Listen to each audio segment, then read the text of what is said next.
हाय, स्वागत करता हूँ और एक नई वीडियो में। ये वीडियो बहुत ही इम्पोर्टेंट होगा जो लोग सेज विलेज जाने के आया है। तो इस रास्ते से जाना होगा सेज विलेज, जहाँ से रूट ब्रिज को दिखता है।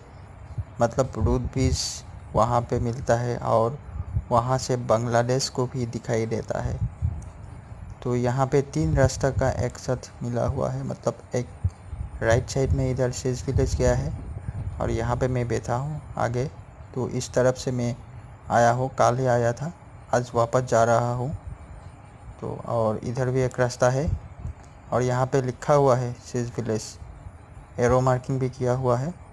तो इधर से मैं आया था और इधर ही वापस जा रहा हूँ। मैं सरापुंजी जाऊँगा अभी निकल के।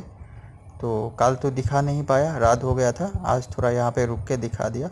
यहाँ तक अगर आया है कन्फ्यूजन मत होइए, राइट टर्न जाइए।